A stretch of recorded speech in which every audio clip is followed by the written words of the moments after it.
आंदोलन होगा, नाइंसाफी के खिलाफ आवाज उठेगी, संविधान को बचाया जाएगा। नरेंद्र मोदी भारत के वजीर आजम हैं, दिल्ली सल्तनत के बादशाह या जहांपनाह नहीं है। जिल्लेलाही का दौर खत्म हो चुका है, जहांपनाह का दौर खत्म हो चुका है। मोदी की आंखों में आंखें डालकर उनकी गलतियों को बोला जाएगा कि जब लोग रोड पर निकल कर आते आप डरते हैं। आप बनाओ CAA के रूल्स, इंशाअल्लाह हम दोबारा रोड पे निकलेंगे, पूरे भारत में उसके खिलाफ एहतजाज होगा। किसी इना मीना डीका ने ट्वीट किया, आपने परेशान हो गए। इना मीना डीका ने ट्वीट किया, आप खड़े हो गए। अरे कौन सी फॉरेन पॉलिसी है आपकी? जो चुप रहेगी ज़बान खंजर, लहू पुकारेगा आस्ती का। सर, मैं ये तकरीर इसलिए भी कर रहा हूं क्योंकि मैं एक आंदोलन जीवी हूं। मैं एक आंदोलन जीवी हूं, मुझे उसका फख्र है, इसलिए मैं खुल के बोल रहा हूं। अल्फाज छाप कर, किसी से डर कर बोलना मेरी फितरत में नहीं है। जब बर्फ पिघल जाएगी, दोबारा चीन हमला करेगा भारत की फौज पर, तो आप इसके लिए क्या तैयारी कर रहे हैं? हाँ, आपसे पूछ के करेंगे क्या? आप तो टुट्टे शायर हैं, ना शायरी आती आपको, ना ज़ौक़ है, ना कुछ है, बोले जाते हैं, क्या क्या बोलते हैं आपको ही मालूम।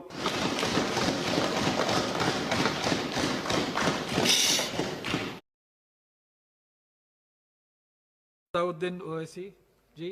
बहुत शुक्रिया जनाब चेयरमैन साहब। मैं सदर जमहूरिया के खुतबे के मोशन के खिलाफ बोलने के लिए खड़ा हुआ हूं और मैं अपनी बात का आगाज उस मुल्क का नाम लेकर करना चाहता हूं जिसका नाम लेने से हमारे मुल्क के वज़ीर आज़म डरते हैं और कांपते हैं। उस मुल्क का नाम चाइना है और इस चीन ने 45 साल के बाद भारत और चीन की सरहद पर हमारे 20 सिपाहियों को मार दिया और उनकी मौत, उनकी शहादत रायगा जाने दे रही हुकूमत। जिस मुकाम पर इनको मारा गया था, उस मुकाम पर आज भारत की फौज PP4 PP8 तक हम पेट्रोलिंग नहीं कर सकते। आज अरुणाचल प्रदेश में चीन, भारत के LAC में चीन ने गांव को बसा दिया। ये सरकार चीन से लफ्जी तौर पर इस बात का एहतजाज करने की ताकत नहीं रख सकती कि आपने भारत के LAC के अंदर एक गांव को बना दिया। नकुला सिकम में चीन घुस रहा है। आखिर क्या डर है उस हुकूमत को और खास तौर से वजीर आजम को कि वो चीन का नाम लेने से डरते हैं? भाई, मुल्क की सलामियत का मसला है, मुल्क की जमीन पर चीन कब्जा करते जा रहा है और भारत के वजीर आजम चीन का नाम नहीं लेते। मैं उम्मीद करता हूं कि जब वजीर आजम अपना रिप्लाई देंगे तो वो हिम्मत दिखाएंगे और चीन का नाम लेकर कहेंगे कि चीन यहां पर इन जगहों पर घुसा हुआ है। सर, चीन आज भी अपना इंफ्रास्ट्रक्चर बढ़ा रहा है, वहां पर फौज को बढ़ा रहा है। मैं सरकार से जानना चाहता हूं कि जब बर्फ पिघल जाएगी, दोबारा चीन हमला करेगा भारत की फौज पर, तो आप इसके लिए क्या तैयारी कर रहे हैं? और सर, मैं ये तकरीर इसलिए भी कर रहा हूं क्योंकि मैं एक आंदोलन जीवी हूं। मैं एक आंदोलन जीवी हूं, मुझे उसका फख्र है, इसलिए मैं खुल के बोल रहा हूं। अल्फाज छाप कर, किसी से डर कर बोलना मेरी फितरत में नहीं है। अफसोस तो इस बात का होता है सर कि जिस जगह पर हमको इंफ्रास्ट्रक्चर बनाना था, हमने टिकरी पर बना दिया। जिस जगह पर हमको वो इंफ्रास्ट्रक्चर बनाना था, हमने सिंगूर में बना दिया। जो इंफ्रास्ट्रक्चर की जरूरत थी, हमने गाजीपुर पर बना दिया, अरुणाचल प्रदेश में नहीं बनाया। आखिर हो क्या रहा है?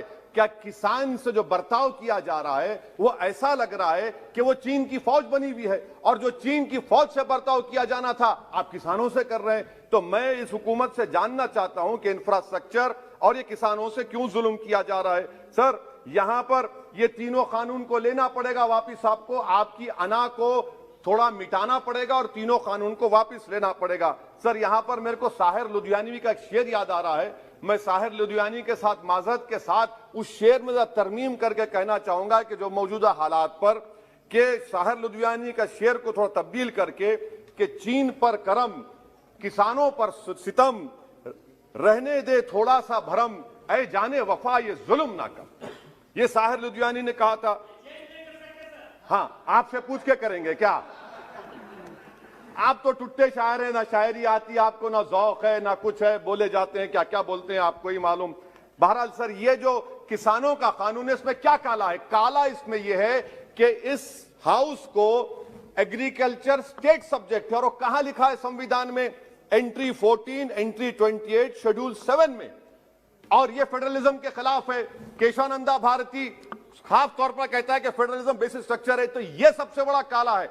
और सर, ये पूरा किसानों के एजिटेशन से क्या बात मालूम हुई कि सरकार को इस लोकसभा की अजमत, इसकी खूबसूरती की कोई इनके पास हैसियत नहीं है।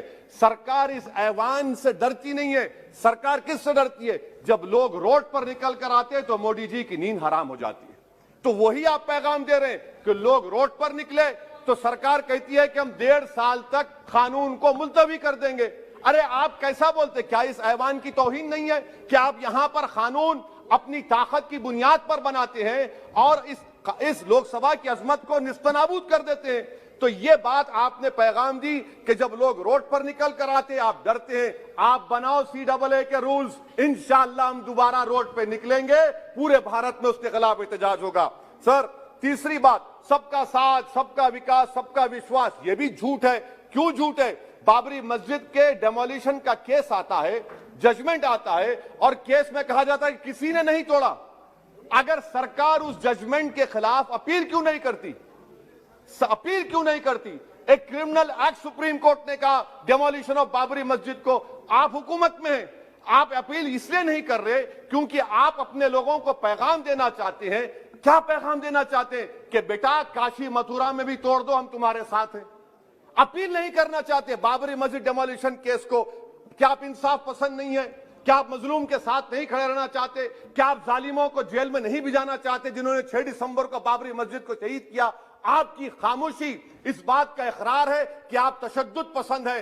आप जबर के नाम पर, आपके पास कानून की बालादस्ती का कोई रोल नहीं है। सर, चौथा पॉइंट, आंदोलनजीवी, पैरासाइट। सर, जमहूरियत की बका के लिए, संविधान की बका के लिए आंदोलन करना जरूरी है और वजीर आजम या कोई बरसर इख्तिदार जमात के लोग अगर आंदोलनजीवी पैरासाइट का लफ्ज इस्तेमाल करेंगे तो मैं याद दिलाना चाहता हूं सर आपके जरिए से इस हुकूमत को कि हिटलर ने जर्मनी में यहूदियों के खिलाफ इनको कॉकरोचेस का, टर्माइट्स का, उसके बाद 20 मिलियन, आप देखते हैं कि 2 मिलियन से ज्यादा यहूदियों को गैस के चेंबर में डाला गया। इस तरह के अल्फाज इस्तेमाल करने से क्या आप भारत में वही जर्मनी की तारीख को दोहराना चाहते हैं? और सर आप सुन लीजिए। जी सर, थोड़ा बहुत क्या सर बोलते समय में। हाँ सर, जी सर, आप आगे ना सर, आप प्रोटेक्शन है मुझे। अब तो कोई फिक्र की बात नहीं, और खुल के बोल सकते सर। आप आगे सर, स्पीकर आ गए सर, अब तो क्या है सर, आप हमारे लिए हैं। सर, यहां पर आंदोलनजीवी, आंदोलन नहीं करना। अरे किसी शायर ने अच्छा कहा था कि जिसमें ना हो इनकलाब, मौत है वो जिंदगी, रूह है वम की हयात, कश्मकश है इनकलाब। सर, अब फॉरेन पॉलिसी पे आ जाइए। किसी ईना मीना डीका ने ट्वीट किया, आपने परेशान हो गए। ईना मीना डीका ने ट्वीट किया, आप खड़े हो गए।